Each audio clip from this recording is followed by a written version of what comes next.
Shit.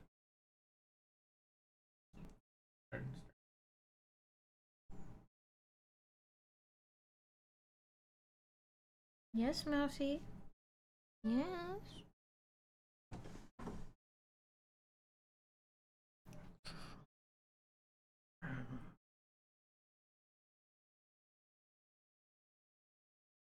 This podcast is a part of the Benview. You can find this and other podcasts like it at BenviewNetwork.com. This podcast often contains controversial or mature topics. You have been warned.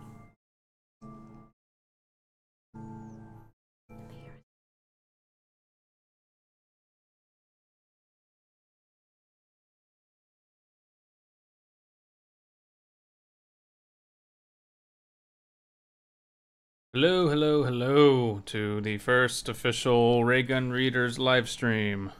Oh my gosh, what's happening? Oh my gosh, what's happening? I don't know. I have no idea how to do this. Do we have any trolls yet? Of the two people watching us, are you or are you ever been a troll? Yeah, hi everybody. I'm just a space mechanic. I don't know how to handle trolls. I can't handle the publicity. So we're trying out live streaming as maybe a weekly thing because, frankly, running 3 YouTube channels and a full-time job in Silicon Valley is very taxing. So I am trying to basically make it easier on myself editing-wise, so I don't have to do as much. And hopefully this allows us to record an episode and have it upload to YouTube, and that just cuts out hours and hours and hours of editing. So it's not going to be as polished, but, sorry. We'll see what we can do. Now I just gotta get him to be lax on the sound quality. It'll never happen, though. Oh, no, it already is lax, because I can't edit this post. This is just going to be up there. Well, but we'll fix it in post, right? No. I can fix the MP3 on Benview in post, but I'm probably not gonna. Maybe, I don't know. We will see. And so we already got some haters in the chat. We got Lion Day saying the last one was unofficial. No. And Beth saying dislike. You can get it on your phone or something and watch it if you want. Watch what? The chat. So you don't have to keep looking around the sound dampener. Abysmii has a huge sound thing that looks like a painter's mask to me. Like an oversized painter's mask. It is called the Orbital Galaxy Sound Dampener 3000. But his computer's right behind it, so whatever you're saying about me, have to peek around to see it. Oh my god. Lion says, I want to be lazy. Abysmii becoming a true narrator. You cut me deep, man. You cut me deep. Yeah, so this is our first stream, guys. Let us know if the sound quality is bad, if we're too loud, if we're too quiet, if there's a shit ton of background noise, whatever. Let us know if the stream goes down. This is all stuff I gotta start learning. So thank you. We're gonna get to the story, and yeah, let's get into it. Not do too many fuck-ups before we get to the story. Oh, there will be a lot of fuck-ups, because this is live. That's okay, we'll fix it in post. No, we won't. Stop saying that. That's not a thing right now. I can't fix this. Okay, so we are resuming the Twin Paradox. God, it's been so long since I've read this, I forgot the author. That's, oh my gosh. How do you operate this thing? Oh my god. It's called a tablet. It's called a tablet. Aaron Shotwell. Mr. Aaron Shotwell. This is the most professional stream I've ever been a part of. And I've been part of 0 streams that I can remember. Alright, chapter 5. If you haven't heard chapters 1 through 4, go look up the previous episode. Do you suppose a place can have a soul just the same as a man? Is it possible that a spiritual essence lingers in its confines, hewn into the flesh of its plaster and stone, the bones of its beams?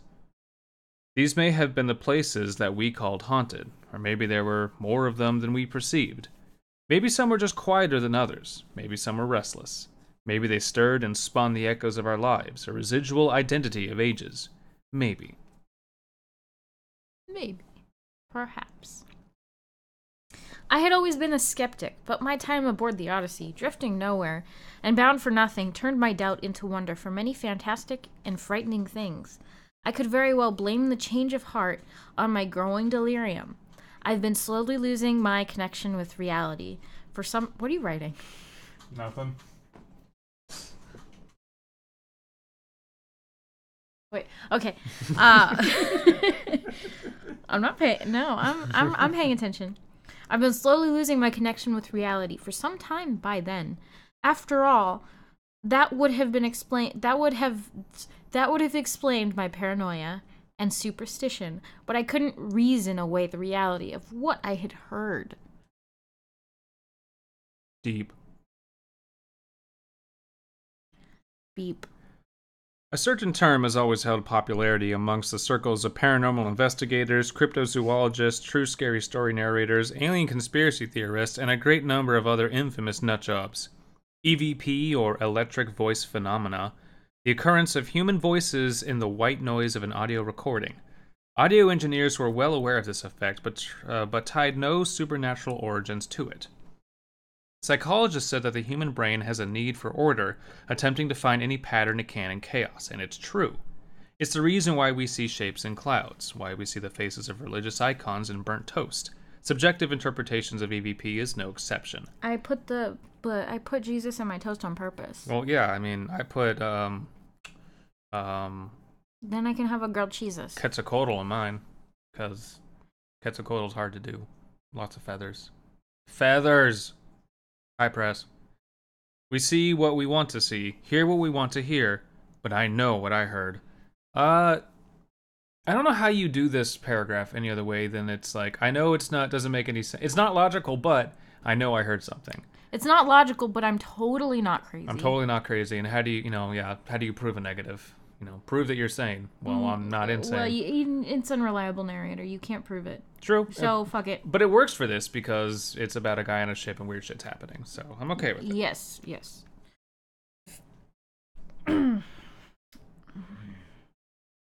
Amid the occasional pops and cracks within the windy hiss of the static, I heard a single distant word whispered from the depths of long time past. It was the last echo of our world and my home, the last spark of whatever soul it may have once had. It spoke directly to me, and it spoke in such familiar, subtle mannerisms. It says, Daddy. Daddy. Daddy. Do you want me to keep reading? Or? Loser. What's your Wi-Fi password? Yeah, keep reading. Okay. My son, my little boy. I was half asleep, nodding off after my 14th hour of monitoring the comm channel, but I heard him. It took me a moment. It took me a moment to register. We'll fix it in post. It's fine. God damn it. Well, it took me a moment to register the voice and realize it wasn't just a waking dream. I snapped to my senses, calling his name into the static void. Calling turned into screaming, begging, and pleading for a response, but to no avail. I fell to my knees in a fit of tears and despair, sobbing to the point of lightheadedness. I don't think I've ever sobbed to the point of being lightheaded. Have you ever done that?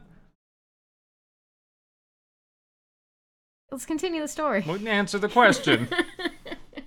I'm asking out of medical curiosity. It's not about the sobbing, it's about the hyperventilating. Oh, okay.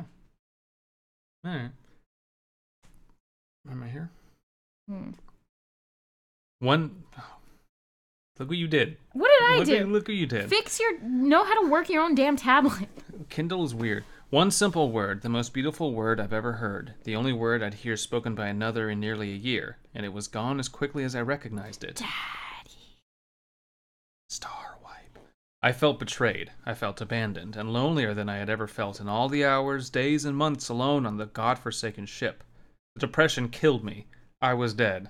I am dead. The end. It left me bedridden for weeks. I confined myself to my living quarters, veiled in total darkness. Sorry, that's funny. Why is that funny? It's just it's sad because like you can't say things like I lived in total darkness anymore without like edgelords ruining it. Without it going into full emo. Yeah. And it's like I'm not faulting the writing whatsoever. It's just that's permanently ingrained in my mind now. Sorry, we're looking at the chat on and off. Get it on your phone so you don't have to look over. No, well. Anyway. I confined myself to my living quarters, veiled in total darkness. I refused to leave my bed for anything more than to use the restroom and the occasional handful of water from the bathroom faucet. The light left my eyes while the days passed by in a dragging, timeless blur. Hunger relentlessly chewed and gnawed at my core, and it wasn't long before I fell ill. My feverish skin dripped with a cold sweat that hung unpleasantly in my unshaven stubble, and the warmth of the thermal sheets only made it worse. Life is hard when you have sheets. You know what this reminds me of? What? The Watchmen. There's a story that's written in between about some dude and terrible stuff is happening to him and it's super gory. The guy on the ship. The guy on the ship, yeah. This is a lot less gory, but it reminds me of that. It's just like pure sadness. It's different theme definitely, but it is just all about doom and gloom. Absolutely. No, I think you're right. That's cool. Good connection. Then came the voices, my wife, my child, James, and a plethora of others, both familiar and alien, spoke to me from beyond the shadows, including Sirius Black. They spoke to me from the corners of the room, from beyond the portal, from the depths of space, from back on Earth, and all from within my own mind. They whispered, pleaded, nagged, and attacked me to fill the hours of silence. Daddy, my son beckoned again. Come home to us. It sounded just as real as it did over the comlink, perhaps more so. Honey, you're late for dinner again, my wife scolded. When are you coming home? You know that I hate it when you make me worry like this. I missed her laying next to me at night, and I thought of her every time I turned over to the colder, drier side of that queen-size bed. Oh. Them some feels. So, we're now kind of in a block of I'm depressed and now I'm thinking of home again. And I have to wonder when it's going to end, when the plot's going to pick back up. Because I get it. It feels like the author's kind of dragging on here. Or is it just me? He's passing the time. It's silent. Okay. All right. Sir, James whispered from his makeshift coffin drifting into the infinite. I don't have much family back home. Do you think anyone will be waiting for me? Yes, James. Oh, he's talking to himself. Okay. Yes, James, I responded aloud. I remembered giving him a friendly clap on the shoulder back then. Wait, no. God damn it. Okay, this is a flashback. I remembered giving him a friendly clap on the shoulder back then, the reassuring gesture of an older brother. I'm sure you're dearly missed. I miss you. I spoke to no one. Only mumbled aloud. God... Aloud? Mumbled aloud into the empty room. Is this a flashback and he's like mimicking it? It's both. Okay. He stayed it's weird. Not dreaming? He's wake dreaming. He's woke. They haunted me ceaselessly, stabbed at my mind with wailing sobs, shrill cries and screams, and sometimes the growling, rumbling, and gurgling of inhuman things. I couldn't get a single moment's rest, and the sickness grew worse with every spoken word. Were it not for the horrific taunts of the voices, I may have surrendered and resigned myself to death. I may have let the sickness take me. But I refused to let the madness win. My anger compelled me to survive, whatever the cost. Weak and dizzy from the fever, I crawled desperately to the end of my bed as the sheet sponged and wrinkled in my grip. I slid to the floor and my legs slapped the ground with a thud. I winced. I crawled for the portal door as quickly as my weakened muscles could manage, as though fleeing from the dense, suffocating smoke of a burning building. I was certain that my salvation lay just beyond the threshold. I was wrong! And that is chapter 5. So... he's gonna kill himself, I guess. Do you remember what happened in chapter 4? Yeah. Can you share with the class? Why do I have to? Because you don't remember? What? Admit No. it. So basically, in chapter 4, he was slowly giving funerals to all of his dead crewmates. Oh, right. And then as he was putting a little kid away to shove him off into space, he heard that weird voice. Yeah. So now he's gone completely loco, and he is El Pollo Loco. He's gone crazy chicken. Never go full crazy chicken. And now he's trying to kill himself, I guess, or he's just crawling around in madness. Very Lovecraftian, as they would say. Okay, now we're on to chapter 6, and Chapter Chris isn't going to 6. stop me this time. Sorry, Abysmii is going to stop. Don't out me on the live stream. As I reached through the last few feet between me and the portal door, the motion sensors released the airlock and the voices around me went silent. The door slid open and I gazed to the depths of a more tangible nightmare. The corridor beyond had faded into total darkness, interrupted only by the violent flicker of a severed powered cable writhing and licking at the air. In the light of those... Gross. In the light of those brief flashes, I was shown a hopeless state of wreckage, barely holding at the seams of its rivets and welding. I struggled to my feet and stepped beyond the foreboding threshold, and the floor paneling hazardously twisted and turned in a sharp, rusted upheaval beneath my feet. The walls strained in a concave collapse, leaving me with the claustrophobic sensation of being swallowed. Only those bursts of rogue electricity give me any sense of space, shape, color, or direction, and the greater length of the corridor spilled into lightless oblivion. This is so Dead Space, it hurts. And that's a good thing. Mr. Shotwell is incredibly talented at describing setting and making atmosphere. Mm-hmm. And that's something I love. I do think he is dragging on a little bit, but actually our plot is moving now. Well, he's doing it for a reason. And like, Yeah. everybody, I'm sure a lot of people have thought about, being buried alive or sure. being underwater. I've never really thought about being alone in space in total darkness. That sounds awful.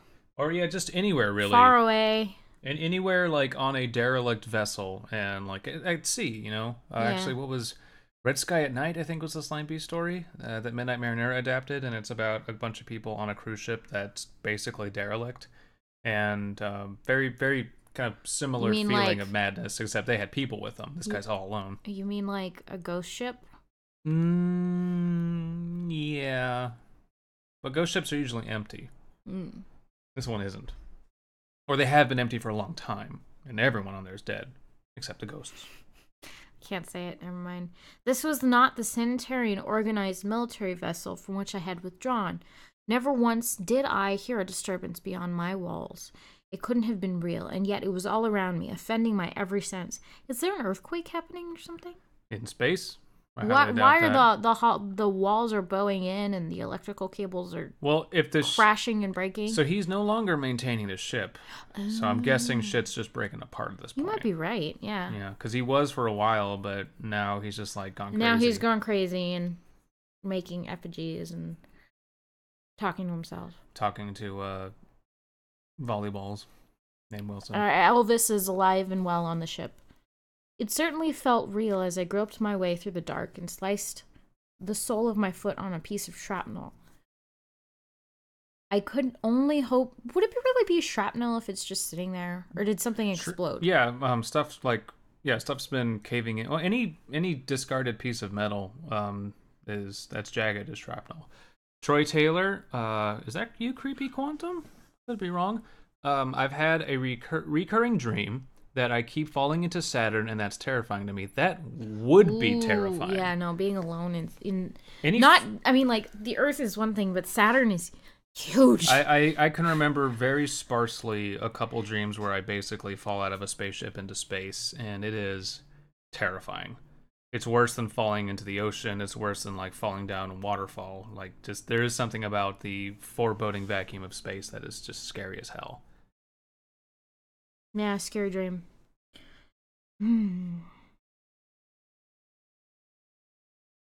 Waiting on you. It certainly felt real as I groped my way through the... Yeah, I read that.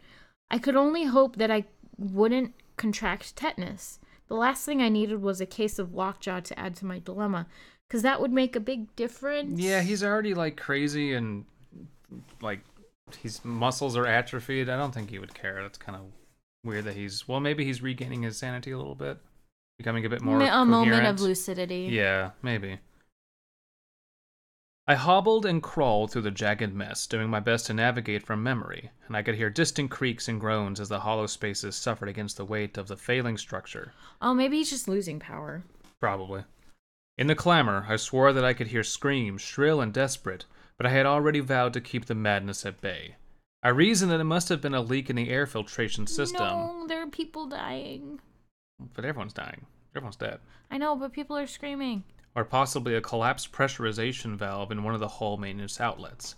But who was I kidding? I had been harassed by the voices of dead loved ones not 10 minutes before, and I was in the middle of crawling my way through a veritable haunted house that seemed to manifest from nothing. Logic and reason were pointless. Alright, now, I have to stop to talk about Abysmii. No. Yes, very briefly I'm talking about Abysmii. So I'm very afraid of popcorn or packing peanuts. we went to Midsummer Scream, where most of you probably already know, and there were a lot of mini haunts, a lot of little mini haunts there, and one of them was just called Abysmii, and everyone was super excited, especially me for obvious reasons. And we walked through it, and the interior appears to be a submarine or a spaceship. I couldn't tell. I think it was confirmed a spaceship at the end, but basically it's a very close quarters vessel. And we keep turning corners, and there's stuff to, like, there's like beds people can pop out of, and hallways that clearly people are gonna pop out of, and then nothing happens. But like halfway through, you figure everyone's on break, and you realize nothing's gonna happen. But everyone, and literally, one of the things was like a bin of packing peanuts. Like, they didn't even try that hard. Yeah, it was just plywood and red lights. And everyone I spoke to was like, no, nothing happened, and they all went at different times of the day. So I thought what they were doing is saving up for the very end, and then like a bunch of stuff would happen at once. So there's this kind of suspense buildup of, oh my god, am I alone on this ship? And then nothing happens. I gave them too much credit. It was bullshit. There were some other good haunts. What the fuck, Abysmii? I'm gonna sue. Thanks a lot, Abysmii.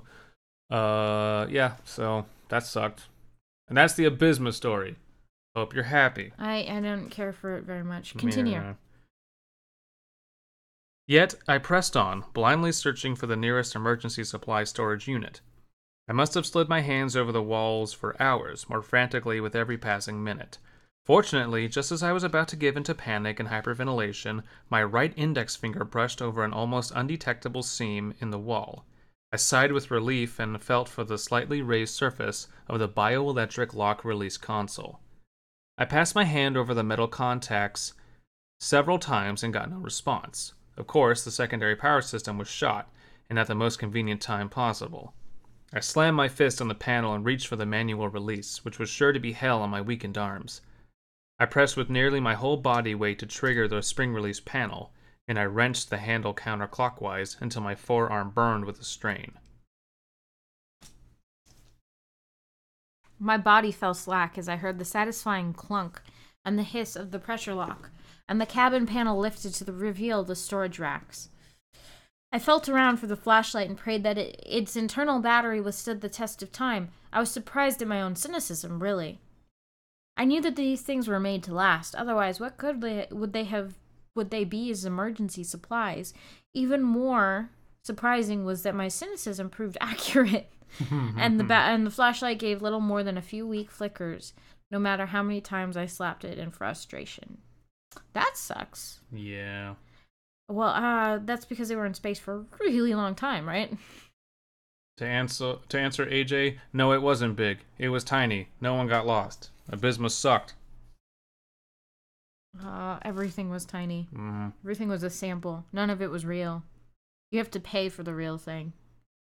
After about 10 minutes of navigating the storage racks for a fresh battery, and another 5 or so trying to change it, the lamp finally blinked brilliantly into life.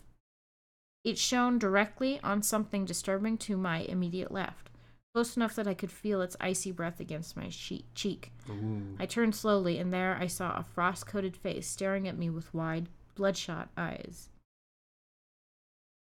Okay. Here we go. So he's going full crazy. Or there's a person there. Oh, shit. Cold, James spoke in a shadow of a whispered. I'm cold, sir. So cold. I screamed in terror and stumbled back, dropping the still shining flashlight as I fell. I could see brief hints of the space around me in the strobe, rusted cylinders of zero-G handrails, glinting corners of upturned floor panels, the flat glisten of dead lights overhead. This is the person he jettisoned? Mm-hmm. Oh, good. Mm-hmm. This is the young guy he remembered. And flashes of his dry eyes and cracked lips as he approached me like a puppet with broken joints. I tried to flee in a panicked, awkward crab walk as I watched the fleeting glimpses of his form slowly drawing closer, reaching for me with one blue, frozen hand. That's an awesome image. That's, that's the point in the movie where the violin strings, the dissonant strings go crazy and just Why has shit it gotta starts be a going. movie? Maybe this has really happened. No, I'm saying if this were a movie, Oh. that's the scene that we would be showing right now. Then, as the spinning light slowed to a halt just as quickly as he had appeared, he vanished. Hesitantly, I snatched up the flashlight and darted my gaze around the corridor, but there was no broken, frozen corpse to be found. I sat there in disbelief, struggling to catch my breath and settle my pounding heart. No matter my resolve. It seemed that the madness had taken hold. It was so vivid. I could feel him standing there. Feel the sepulchral, Yep. sepulchral chill wafting from his skin. Good word, by the way. Whatever. I could have reached out and touched him if I had the courage. I just knew it was real. It had to be. I sat there in a fetal position, crying into the folds of my knees. I could no longer separate delusion from reality. Was I even awake, or had my fever left me comatose? I didn't know, but the nightmare clearly wasn't over. Mm-hmm. Chapter 7. All right, last chapter for the night. Get your witty jokes in now. Do them for posterity. So we don't have to be funny. Be funny for us. So he's gone full. Theory time. He resigned himself to madness as he was crawling out of bed. But he doesn't know if he's awake anymore. He doesn't know what's real. Maybe he's still crazy and just in bed. Maybe none of this has happened. That's what he said. That's literally what he said. He says he doesn't know. Yeah. Yeah. I don't know. I don't either. So that's a very... So maybe it's all happening in his mind in some sort of terrible place, like in the other story. Mm-hmm. Maybe. The Rebirth Saga. I don't know. That's a good touch. No, it's I like too that it's much. making us question. It's just too... Okay. No, He's just crazy. it's all about craziness and how do you discern. And I think that's good. All right, chapter 7. Well, it's about loneliness more than anything else. And the extreme loneliness and the effects thereof of isolation.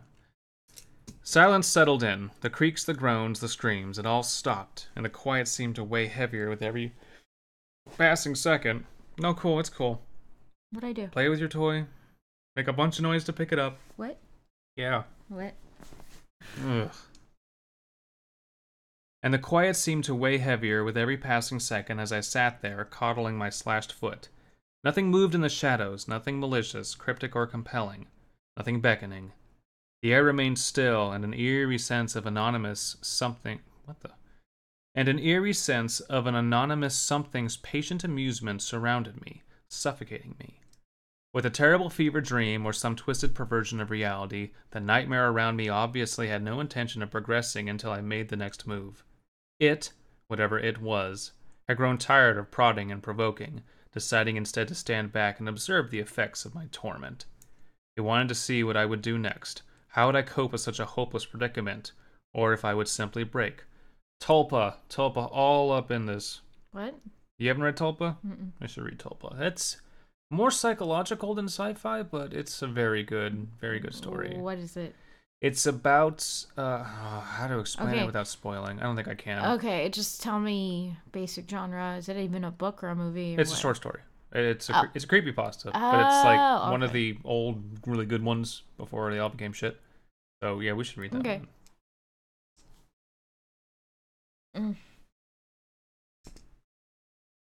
Here? Yeah. I would ordinarily say that entertaining the idea of some faceless, formless entity, let alone an ominous it, paints a portrait of textbook dissociative identity disorder. Then again, how many of those afflicted ever question their sanity? Maybe it's Slender Man. Ever think that? There's probably Slender Man in space. There was a lot of electrical disturbances on this ship. How many actually resisted the idea of their lingering other? The question didn't justify the implication of reality by any means, but it did ring of something less explainable by reason. Wait, so... of their lingering other? So he's saying, like, what, of a lingering otherness. It within oneself, he means so. Yes. I think so. He is referencing... Because he's saying dissociative identity disorder. Yeah, so another that you've created in your head, basically. Yeah, so like there's the id and the other one. Ego and superego. That. No? Those are not the same thing. Okay. I don't think they are. I've heard of words before. I'm I've smart, heard I swear. words. AJ Wright says, well, what if he never woke up from stasis? That's also a possibility. Yeah. Ooh. Like, he's still, like, the ship is completely fine, but his pod's fucking like up. he's in a nightmare? Well, maybe, or even, like... you just cracked the story, dude. What if it's reverse? What if, like, so in his version, everyone died but him, but in this one, it's only his pod that's failing, Right, and everyone else is fine? They're about to jettison him into space, and he's telling shit. himself that he's cold. That would be... Well, this is called a twin paradox, so maybe in one reality it's like this, and the other reality it's reversed. I don't know. Other reality? Yeah. There's been no mention of another reality. Well, not that. Never mind. Keep going. Yes, I will keep going. Where was I? The question didn't justify the implication of reality by any means, but it did ring of something less explainable by reason. My fever was getting worse, and the pain in my foot was spreading, becoming a threatening numbness. Combined with my hunger, I wasn't going to last very long. I didn't like the idea of entertaining it at my expense, but I had to do something. I had to take care of the sickness if I wanted to survive, and the first aid kit in the emergency storage didn't have what I needed. So I chewed up a couple of painkillers, wrapped my foot in gauze, and hoped it would be enough to get me to the medical ward. What? I'm just thinking never mind. He went to the medical ward. I don't think that means anything about psychology. Dead space. Dead space. So this sounds more like a video game than a movie then. Yeah, I guess so. Alternating between braving the pain of walking and the relative relief of crawling, I made my way through the remaining length of the corridor to the lower deck. Access elevator. Of course, right on cue, the cacophony of wrenching, clinking, creaking, and clattering in the distance continued. The screams returned as well, louder, clearer, and unmistakable. I attempted to outrun them. Climbing down the elevator shaft's maintenance. This is a video game. Climbing down the elevator shaft's maintenance scaffolding and nearly falling to my death more than once, but it did me no good. You ever, like, when you were a kid, do you ever, like, have to, like, go down a hallway in the middle of the night and you hear something, or you're convinced in the back of your mind that something is chasing you? Or something is near you, so you have to run back to your bed as quickly as possible, and then... dude. My house is the worst because the wood beams in the ceiling creaked with the, like, because, you know, it was really sunny in the daytime and then cold at night. Oh, yeah, it was contract and expand. And then you got all these sounds. Oh, yeah, that's, that's what I empathize as far as what their protagonist is feeling. It's just, they're coming after me, run. He can't escape it. Mm-hmm. Because he's always alone. That's good. It's not like he can run to his parents. Mm-hmm. The hallucinations, if they were hallucinations, continued to grow worse. They became aggressive and deliberate. Soon the voices were joined by flashing visions of human forms, and not always familiar, standing in the visible gaps between broken and open airlock portals, turning corners and slinking away into the shadows. At first they appeared ordinary, if distant, but began to deteriorate, growing grotesque and uncanny. They appeared again and again, sometimes bald, sometimes pale and thin. Sometimes nude and covered in sickly yellow blotches. Slime beast? And Oh no, okay, I get it. So he went into space, he was jettisoned, and then aliens picked him up. Aaron's... Maybe. I don't know. Aliens picked him up, and now he's looking at them, and his brain doesn't know what to comprehend. That's something we would do. That is... I mean, we would never do that to anybody. And sometimes combinations of these things. They wailed and moaned, shambled and wandered, hunched over and limp, all except for one. At the far end of the corridor, just before the next intersection, stood a small, frail-looking girl. Please don't be a small, scary girl. I'm so sick of that trope. She was bald like the rest, nude and pale, and the entirety of her eyes were a deep, solid gray like polished coal. Okay, good. Thank you. Thank you for not doing the ring. She stood silently and smiled at me, wordlessly daring me to follow as she turned the corner, and I heard her playful giggle echo from the walls. I want to play with my dolly. Want to meet my friend Tibbers? I was terrified, but I had come too far to turn back. Afraid of losing her, I bolted through the remainder of the hallway, shivering every time a cold hand brushed over my skin, and my injured foot screamed with pain. I staggered to a halt and rounded the corner, only to find that she had disappeared. No doors lined that hallway. It was just a service tunnel. Now this reminds me of The Shining. Kinda, yeah. Yet I found myself staring into over 100 meters of empty space, the last sound of her laughter still ringing at the far end. Gross. You can take that to the Hate end. little girls. I hate all children. Yeah, what else is new? Confusion only gripped me for a matter of seconds before a flash of pain shot up my leg. The painkillers weren't working. I needed something stronger. The little girl would have to wait. My priority... I needed whiskey. My priority still lay in reaching the infirmary. Infirmary. I wasn't looking forward to patching myself up with my basic, less than impressive first aid field training, but it had to be done. And all that was in the infirmary was like a machete and then a hypodermic needle. My compromised immune system wouldn't let me put it off for much longer. The pain had become unbearable, and each step opened the wound further.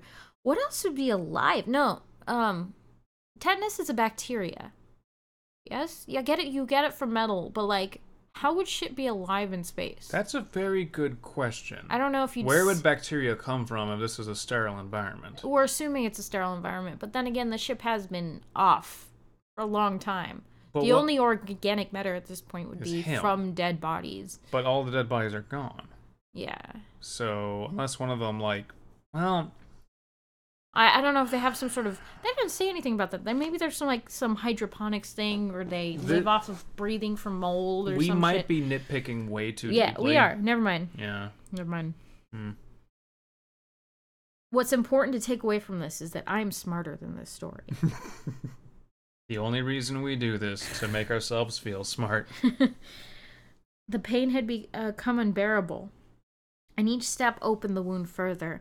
I took to hopping the rest of the way on my other foot, which came to an end when I landed on the steep angle of another upturned floor panel. Ugh. Ouch.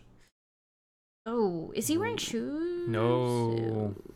I stumbled to the side as I fought for solid footing, and a painful snap sounded from my ankle. I wailed in agony, and my stiffened body fell like an overturned log. Oh. Through tears and breathless sobs, I shakily turned the flashlight on the sharp white of a compound fracture piercing my skin, and my brutally twisted foot trembled with the trauma. I rested my head against the unforgiving floor and resigned. There was nothing more I could do. The addition of the new pain had effectively left me paralyzed. I could hardly move. I'm surprised he didn't faint, actually. Yeah, I would have blacked out at this point. And there was no more denying it. I would die in those tunnels. All right. Chapter 8. Chapter 8, which we are not doing. We're going to do that next time. No, but... Oh, okay. I know. This story's very compelling. As I said, Mr. Shotwell is quite skilled at writing. Well, he's just basically dead. What happens next? But we do know there's more, so something happens. Anyway, thank you again, Mr. Shotwell, for letting people read your story. I was very happy to purchase it and support you. And thank you everybody for. Oh god, we just joined one. Someone just joined, and we're wrapping up. Oh. Yay! We have a peak of 5 watchers. Woo! Woo! That's enough for a peanut gallery. AJ Wright says anything can grow if given the proper environment. No upkeep allows germs and whatnot to grow. Oh, well. I get. Well, They need a food source, though. That's the thing. Okay, so assuming that when he was putting the bodies away, he did expose them to the environment, and then that's when things started to decay. I don't know. Shit can grow, but it needs a food source. Like, for instance, mold grows in moisture, because moisture carries shit in it. We also don't know exactly what the life support looks on this ship, so I don't know. Never mind. Yeah, we could go into that, but there's no real point. It's a pointless nitpick. But yeah, thank you everybody for. It was Jenny. Thank you, Jenny. Thank you everyone for joining this impromptu test stream. As long as this goes off without a hitch, and that will depend on what the upload looks like tomorrow, that YouTube will do automatically. We will see. So we will continue streaming. How long is the delay between here and Earth? Minute. No, from here and Earth. Here to Earth? 3 years? Let's not talk about it. I think it breaks. I think it breaks if you talk about it too much. Yeah, thank you guys. We will, I think we're going to make this thing, but we're going to stream on Wednesdays when we usually record, which means... We'll make chicken wings for our thing. What? And the ring. And then it'll upload on Thursdays. No. Fix this in post, too. For everyone to listen to that didn't make the stream. You done seeing stupid shit? Can I end the stream now? I'm never done saying stupid shit. You heard it here first. How do you turn this thing off?